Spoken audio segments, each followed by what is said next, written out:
ญาพ่อญาแม่ออกเพิ่นญาติโยมพ่อแม่ครูบาอาจารย์ให้ช่วยอันเน้นอันนี้มาบุญนมัสการพระธาตุหลวง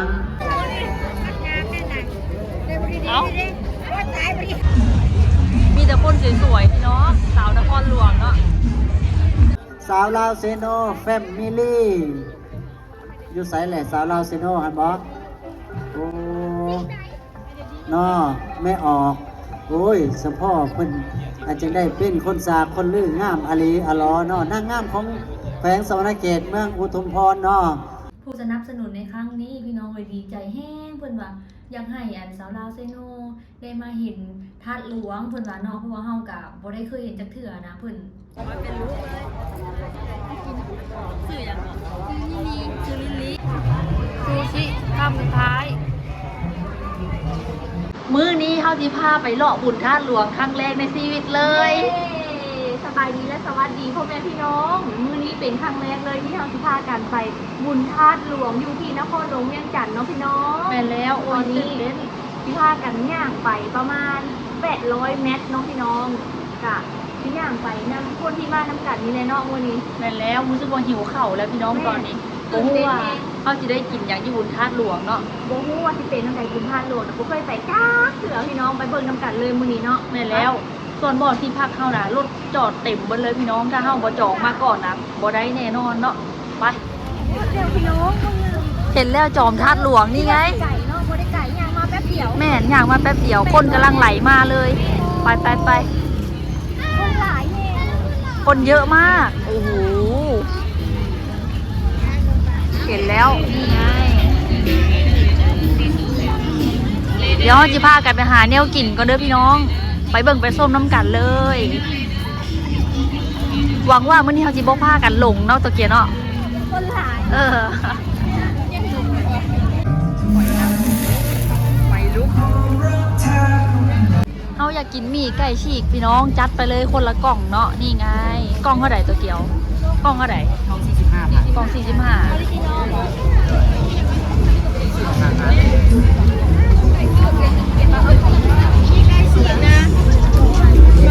เอาไปเลยคนละกล่องเนาะ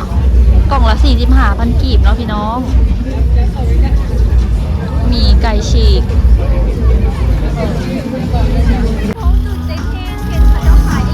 โมจิใช่ไหมใช่โมจิผลไม้สดไปเลยเอากล่องเดียวพอคนหลายเองเดี๋ยวเด้อโมจินี่ไงโมจิครีมซีสมีไซส์ S กับไซส์ L 49 กับ 69เอาไปกินโอเคเอาเลือกได้เนี่ยเลือกได้2 อย่างอันนี้เลือกได้2 อย่างอันนี้เดี๋ยวขอยิ้มให้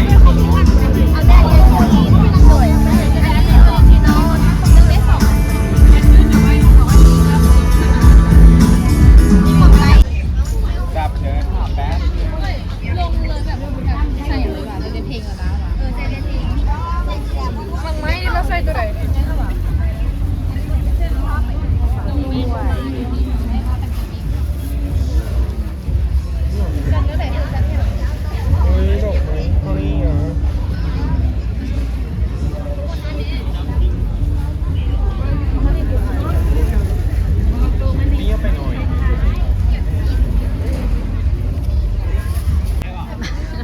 ใครโทรมาเนี่ย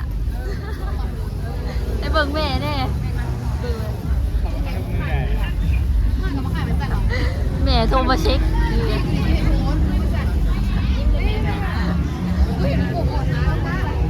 ใครไม่เต้นแต่ว่ากุ้งเต้นนะจ๊ะนี่ไงกุ้งเต้นมีแต่คนสวยๆพี่เนาะสาวนครหลวงเนาะคนที่ขายของจะวัยรุ่นเนาะส่วนใหญ่แบบวัยรุ่นสร้างตัวนะตื่นเต้นมาก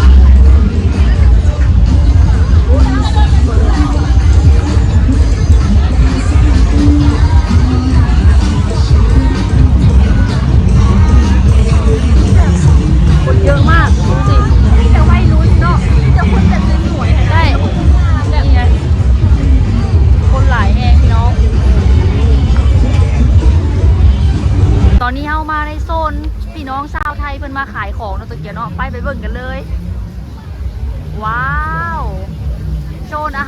เด้อพี่น้องตัวนี้นะอันนี้คืออะไรอ่ะ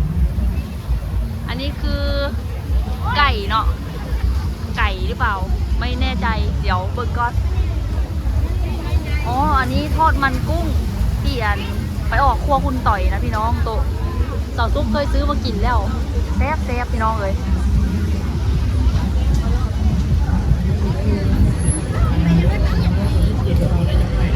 ไปแมงกะพรุนหัวสมุนว่านี่เนาะแมงกะพรุนหัวกระสุนโดยเฉพาะเลยนี่ไงน้ำจิ้มรสเด็ด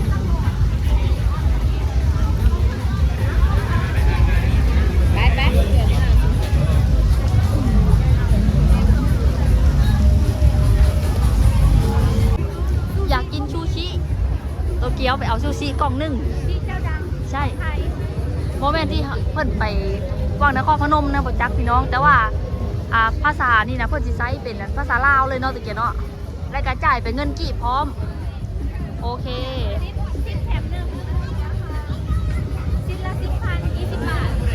คำละ10,000 กีบเนาะ10 แถม 1พี่น้องมาเบิ่งน้ำกันว้าวเพื่อนได้เอาให้มา เยอะมาก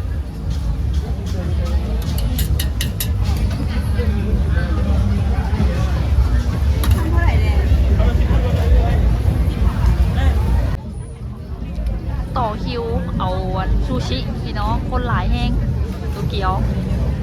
ขายดีมากเลยลุงเห็นโมจิไหมเห็นเป็นกระแส เห็นแล้วโมจิร้านดัง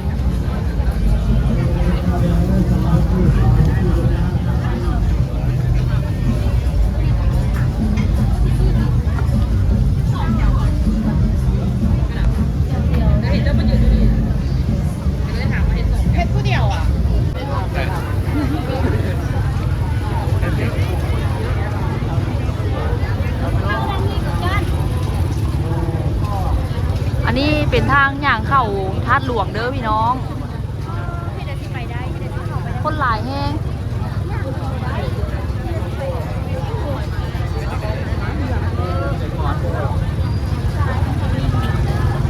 เขาเจ้าซีเนสทำคุณยิ่งเขาทางนั้นปะใช่เขาทางนี้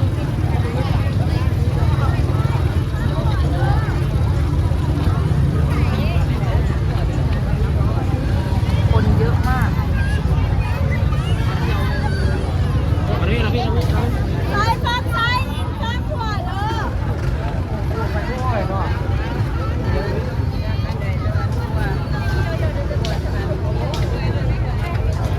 โอ้คนหลายมันมีกลัวเหรอซ้ายฟังซ้ายยิงซ้ายขวาเลยมันมีกลัวระวังลงเด้อคนตัวนี้เด้อระวังรถดีๆนะคนโตแล้วก็เป่าด้านในเลยโอเคคนหลายเกิน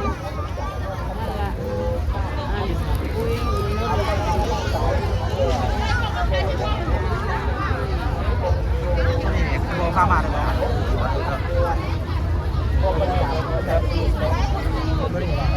ใช่บ้านเนี่ยนะ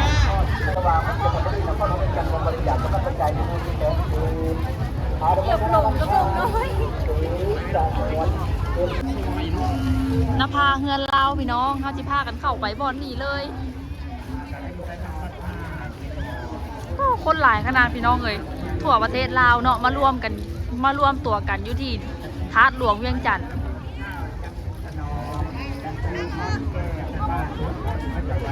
เพิ่นมีบ่อนในเสาสุดเนาะสำหรับคนที่อยากแต่งตัวย้อนยุคเอา ใครอยากเจอคนหน้าตาดีต้องมาที่นครหลวงเวียงจันทร์เพราะว่ามันมีแต่คนหน้าตาดีมีต้องไปโมเชื่อมาหมดเลยเนาะ มีแต่คนหน้าตาดีนี่ไงธาตุหลวงเวียงจันทน์เห็นกับตาแล้วพี่น้องเอ๋ยงามสมคำล่ำลือไปะ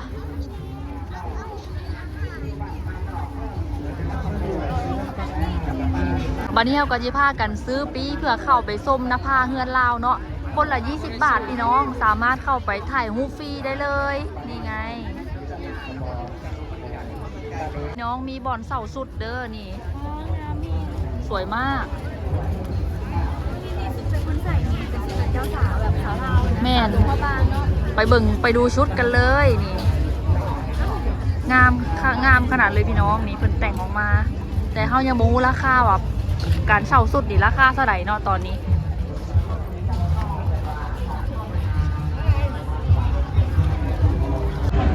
ตอนนี้เขาคล้ายๆกับเขาลุดเข้ามาในอย่างวะ ย้อนยุคดีแต่ว่ามีแต่คนแบบแต่งตัวแบบย้อนยุคขนาดนี้ ใช่ งามพี่เนาะ สวยมาก ส่วนหนูน้อยว่าสิไปเศร้าสุดเนาะพี่น้องเป็นชุดแบบ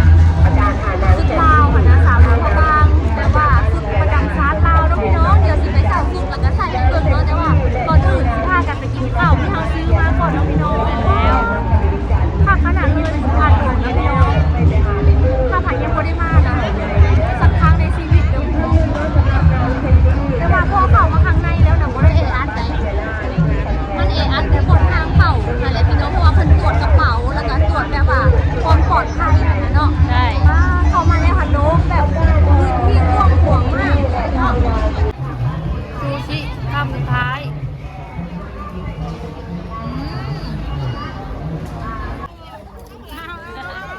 น่ารักจัง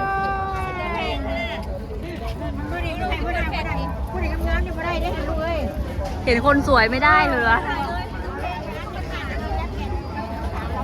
เข้าจ๋า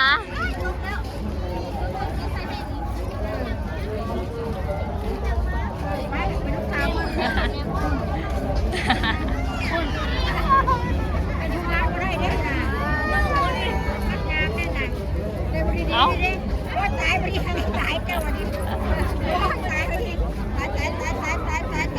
น่ารักจังเลย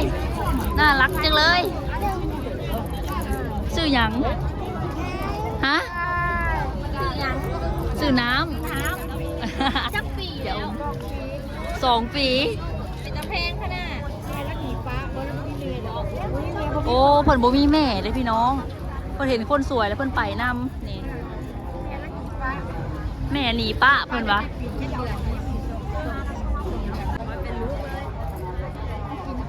ชื่อหยังบ่ชื่อลิลลี่ อันนี้พูดได้นะพูดได้นะพูดได้พูดได้พูดได้พูดได้งามดีงามดีงามดีงามดีงามดีงามดีงามดีพูดได้พูดได้พูดได้พูดได้พูดได้พูดว่าพูดได้ ลูกหลานญาติพี่น้องมาจากแผ่นดินตั้งใจโมตนาบ้านไหนจะเจออีกหนึ่งเดือนปีไม่ออกจริงๆยิ้มผัดวงบ้านเจ้าเลี้ยวเข้าคาเข้าย่อน้อบ้านนี้จะเข้าคัดเข้าเนาะโมตนาบ้านไหนเองเป็นชัดใจเล่นแสงจีบแม่ออกตุ้มผู้ผู้ขับพรโมตนาบ้านไหนเป็นชัดใจเป็นผู้การเจ้าพรโมตนาสาธุพอออกทุกนี้หลานมกราขนาดทุกข์ใจเรื่องเกิดเกิดอาจารย์คุณโชคมาเป็นหัวหน้าคุณโชคและขนาดเป็นปัจจัย100,000เจ้าพระจีนนะครับเจ้าขออนุโมทนาสาธุต่อมามีเมออกมานี่จัดปีละวันโมทนาขนาดเป็นปัจจัยเอกาที่พระจีนเมออกสีลีวันหลังนี้ 3ฮอพี่น้องแล้วก็สิมาบูชาของพ่อแล้วก็สิทำบุญเนาะพี่น้องเพราะว่าเป็นครั้งแรกที่เฮามาเราก็สิมาพร้อมทำบุญเนาะพี่น้องเพื่อเป็นสิริมงคลเนาะพี่ โน น้อง นแก้วพัฒนาตั้งแต่เป็นปัจจัย100,000กิมมันแม่ออกเลขสักกุลา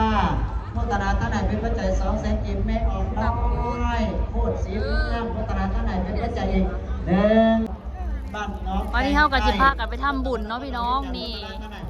เวียนเทียน3 รอบเด้อพี่น้องนี่อยู่บุญธาตุหลวงเด้อ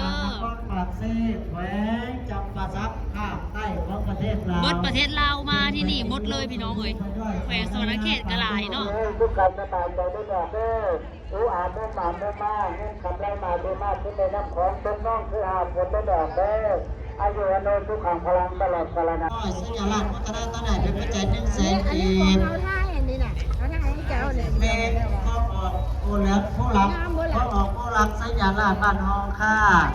เมื่อจะตัดบริณนครหลวงเวียงจันทร์วัฒนธรรมไหนอาญาพ่อจะแม่ออกเพิ่นยันโยมพ่อแม่ครูบาอาจารย์ให้ช่วยอันเน้นอันนี้มาบุญนมาสักการพระธาตุหลวงโมทนาตั้งแต่เป็นปัจจัยยิ่ง200,000กีบได้ครับแล้วขออนุโมทนาสาธุแม่ออกพิมพ์ผ้าคู่สลาด บ้านอุดมพอออกคำผักก้อนปาตุ้มทองปาทุ่มพร้อมกับความโมทนาท่านไหนเป็นพระใจ100,000 กีบได้รับแล้วขออนุโมทนาสาธุไม่ออกดวงดีคำดวงดีโมทนาท่านไหนเป็นพระใจ100,000 กีบได้รับแล้วขออนุโมทนาสาธุแม่ออกใบอ่อนใส่บุญวงบ้านอุดมมีไรมีนครไข่สอนพระแม่แขวงสอนในเขตโมทนาท่านไหนเป็นพระใจเอกาศิษย์พันกีบไม่ออกวีรจิตมาจากบ้านพุทธสวรรค์นครไข่สอนพรหมวิหารแขวงสอนเขตอีกโมทนาท่านแรกเป็นปัจจัย100 บาทได้ครับและขออนุโมทนาสาธุเท่ามาเชียวบ้านผักขาวเมืองไซธานีโมทนาท่านไหนเป็นปัจจัยอีก100,000 กีบได้ครับและขออนุโมทนาสาธุสาวลาวเซโนแฟมิลี่อยู่ไสแหละสาวลาวเซโนฮันบอกโอ้นอไม่ออกโอ้ยสมพ่อเพิ่นอาจจะได้เป็นคนสาคนลื่นงามอลีอลอเนาะนางงามของแขวงสวรรณเขตเมืองอุทุมพรเนาะปิ้งไก่กระแซบเข่ากระขาวไม่ออกกระงามโอ้ยใครบุญคำบุญสูเด้อให้งามเป็นนิดตลอดไปเด้อไม่ออกเด้ออุกอักมุมอักมุมมากโศกไส้ห่าวหันมันเงินมันเงินโมทนาท่านไหนเองเป็นปัจจัย100,000 กีบอาสาธุออกต้นญาติโยมท่านสาธุชนผู้ตาผู้ริษาทายผู้ใดอยากกินปิ้งไก่แซ่บปิ้งไก่นัวนึกถึงแขวงสวรรณเขตก็คือเซโนเนาะมีทั้งแหล่งท่องเที่ยวมีทั้งห้านอาหารแซ่บซุปไก่กระแซ่บต้มไก่กระแซ่บต้มไก่ใส่หมักนาวกระแซ่บใส่หมักหุ่งอ่อนกระแซ่บใส่หมักขามน้อยกระแซ่บใส่หมักส้มปล่อยกระแซ่บปุ้ยจักข้าเจ้าใส่หยังคอยฮู้แล้วว่าเป็นหยังมันจึงแซ่บเพราะว่าซุ่มเจ้าใส่ล่าซาแป้งนัวเด้เนาะใส่น้อยแซ่บน้อยใส่หลายแซ่บหลายเมื่อเวลาอาการขึ้นสีคันอันนั้นเป็นรสชาติของเป็นว่ากำลังขึ้นเนาะคันกินแล้วสะดวกสบายอันนั้นแสดงว่าสุขภาพแข็งแรงดีว่าหยอกซื้อได้ไม่ออกเด้อแข็งเซโนแขวงสอนเขตเมืองเซโนจะสุให้ผู้ขาอาตมาเนาะไปหาได้แวะกินหานั่นเนาะห้านขาประจำกระเมนอยู่ข้างคิ้วรถเนาะมาอีกแล้วเกิดเป็นสถานไม่ออกรัศมีรัศนีพร้อมพุ่มขันไส้เจริญบ้านสมผัดจิตวิไลเมืองอุทุมพรแขวงสวรรณเขตปาดโตมีแต่คนสวรรค์มาบัดนี้นะอ้าวขักอลีมาแต่สวรรค์เขตทานไปละเด้อ100,000 กีบเอาหับแล้วพี่น้องเมื่อกี้นี่หาเฮา2 คนนะพากันหลงเนาะหาบ่เห็นก็เลยไปถามพระเจ้าแต่ว่าบ่แม่นแต่เฮาได้หลงนะคนอื่นก็หลงคือกันทิศทางว่าเขาอยู่หม่องใดของนครหลวงหลังจากที่ออกมาแต่บูชาพระธาตุเหลืองพี่น้องออกมาเลยเขาอยู่ใส่อยู่ทิศใดนะพี่น้องแบบก็เลยแปลว่าถามคนที่เพิ่นนั้นขายของที่แถวนั้นเนาะแต่ละแม่นลงไปกันใหญ่เลยพี่น้องคนละทิศทางเลยที่เฮาวันก็ที่ไปนะแน่นหลังจากไปเสาสุดมาเท่ากับพากันไปเวียนเทียนเนาะนี่เลยเอาเต็มตัวคนหลายขนาดเลยพี่น้องสวยมากนี่เท่ากันที่พากันไปเปลี่ยนสุดเนาะตัวเกี่ยวปะไปเปลี่ยนสุดใช่เดี๋ยวพาไปเบิ่งเด้อไปดูคนสวยกันพี่น้อง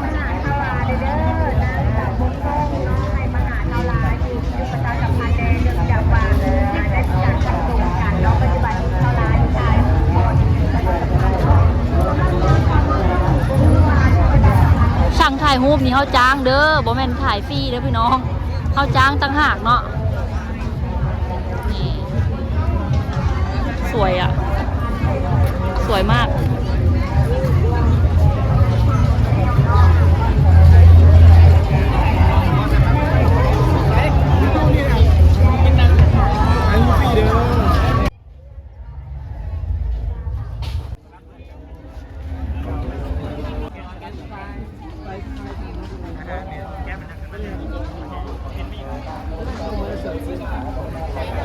พี่น้องโซนทางเข้าธาตุหลวงโซนนี้นะมีแต่คนหน้าตาดีพี่น้องเอ๋ยสามารถสังเกตได้เลย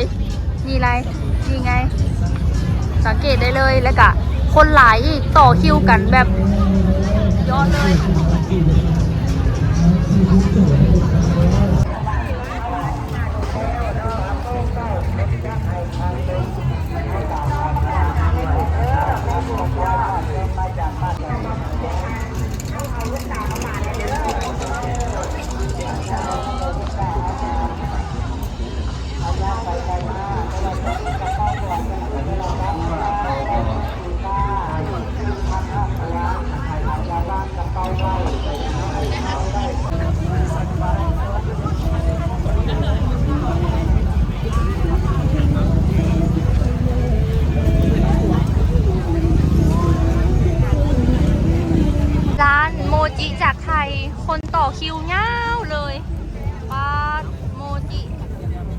ติ๊กต็อกคนต่อคิวยาวเลย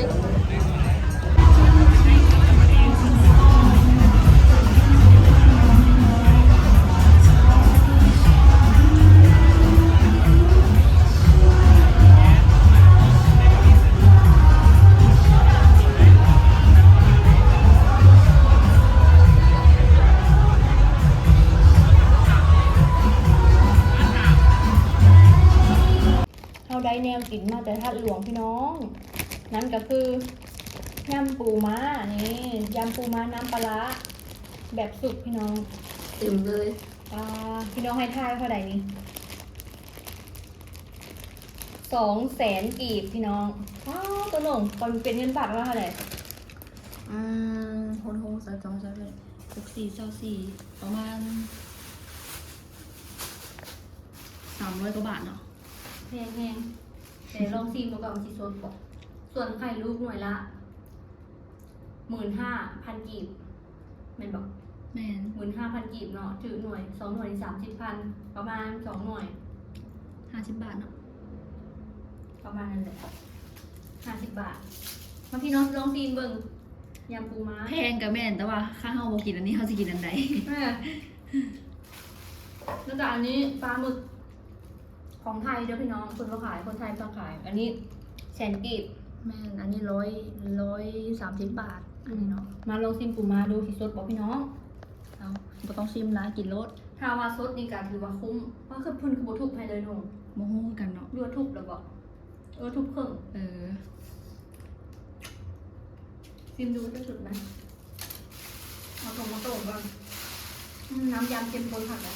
ทั้งม่วนทั้งเมื่อยพี่น้องเอ้ยมื้อนี้เนาะตะเกียเนาะ คนหลายแหงหานี่ลงเนาะ จนบ่มีบ่นั่ง อืม แซ่บไหม แซ่บเลยล่ะ หิวพี่น้องเอ้ยหิวตั้งแต่ขึ้นรถพุ หนุ่มน้อยเจ็บบ่ได้กินน้ำเลยเดินทางแล้วเมื่อยเพราะว่าหยังบ่ได้กินหยัง อืม หนุ่มน้อยเพิ่นอยากอันปลาหมึกก็เลยซื้อ หมึกทาโกะ พี่น้องเบิ่งซิหมูเนื้อจะหวานไหมถ้าเนื้อหวานแสดงว่าสดสดจะหนุ่ม แต่ว่าไม่ค่อยหวานแต่ว่าเนื้อเด้ง สรุปแล้วคือแซ่บเนาะ เดี๋ยวลองชิมเบอร์นี่ อันนี้ก็แซ่บแล้ว ปลาหมึก อืม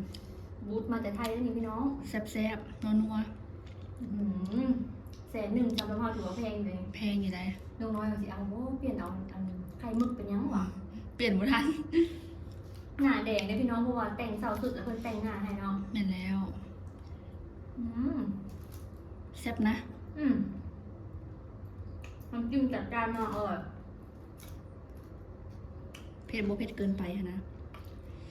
เอาบานนี้พี่น้องเอ้ยบานนี้เฮาก็สิพากันกินข้าวกินน้ำเลยกะอาบน้ำนอนได้พี่น้องเอ้ยเพราะว่ามื้ออื่นก็สิพากันไปต่ออีกตะเกียเนาะสามารถติดตามรับชมได้เด้อพี่น้อง พี่ควรซิมไข่ลูกพันหลวงพี่น้องว่าสิเป็นอะไรแซ่บคือไข่เซโนพี่น้อง เนื้อไข่เหมือนกัน ซิมมือดูเพิ่นบ่ได้มีอันนั้นให้ได้ดูอันนี้แก้วเกลือ เพิ่นลืม เห็นบอก ลืมเอาให้ เพิ่นพาวเนาะคนหลายเนาะขายดีดี สูตร ห้า น้ แผ่นเดียวได้ขายดีเนาะ ำขั้นตอนแรกต้องสูตรน้ำก่อน บ่ได้ข้าวเลยได้เพราะว่าเพิ่นหนึ่ง แม่นแล้วกินกับน้ำยำกัน แต่ว่าไม่หวานเพิ่นบ่ยังกินไข่ด้านกินแต่ไข่เหลืองเนื้อนัวพี่น้องนี่ไข่เหลืองวิตามินกินกับอันน้ำยำเนาะอร่อย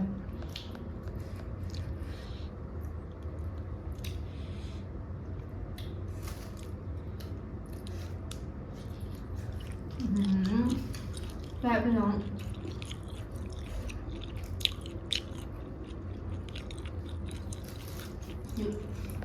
มือนี้ได้มาเที่ยวงานบุญธาตุหลวงครั้งแรกกะม่วนหลายพี่น้องม่วนแห้งนอนอากาศเป็นเมียงที่น่าตื่นตาตื่นใจแล้วก็คนหลายแห้งเนาะพี่น้อง ได้ไปกราบไหว้พระธาตุหลวงครั้งแรกก็รู้สึกดีใจแล้วก็ปลาบปลื้มปิติแฮงเนาะพี่น้องแล้วก็น้องตัวเกี่ยวกับสาวลาวเซโนแฟมิลี่น้องหอมทำบุญอยู่ที่ธาตุหลวงแสนกีบเนาะพี่น้องแล้วก็ทำบุญให้แม่หวาเนาะซื้อแม่หวา100,000 กีบพี่น้องเพื่อเป็นสิริมงคลเนาะให้แม่หวาเพิ่นอายุมันขวัญยืนเนาะพี่น้องก็ดีใจหลายพี่น้องแล้วก็มื้อนี้เนาะต้องขอบคุณขอบคุณ IFC ผู้ใหญ่ใจดีเนาะพี่น้องที่เพิ่นเป็นสปอนเซอร์แล้วก็ผู้สนับสนุนในครั้งนี้พี่น้องเลยดีใจแห้งเพิ่นว่าอยากให้สาวลาวเซโนได้มาเห็นธาตุหลวงเพิ่นว่าเนาะเพราะว่าเฮาก็บ่ได้เคยเห็นจักเทื่อนะเพิ่นอยากให้เฮาได้มาเห็นกับตาตัวเองพี่น้องได้มาเห็นแล้วก็อึ้งเลย คือทางในพระธาตุหลวงนะกว้างแล้วหนองเนาะกว้างแฮงแล้วก็แบบบ่ได้เออัดแต่พี่น้องทางในนะจะเออัดแต่ช่วงทางเข้าเพราะว่าคนและเพิ่นต้องตรวจคนเนาะว่ามีอาวุธอะไรหรือเปล่านะกะนอนตุกเกี่ยวกะขอใส่ให้พ่อให้อายเพิ่นนอนในครอบครัวขอให้ครอบครัวเพิ่นมีแต่ความสุขความเจริญแล้วก็ขอให้เพิ่นร่ำรวยหังมีขึ้นกว่าเก่าเด้อเดินทางไปมาทางใดขอให้แคล้วคลาดปลอดภัยเด้อขอบคุณหลายๆเด้อสำหรับคลิปนี้ฝากพ่อแม่พี่น้องกดไลค์กดติดตามกดแชร์เด้อและที่สำคัญบอกกดข้ามโฆษณาเนาะพ่อแม่พี่น้องสบายดีบ๊ายบาย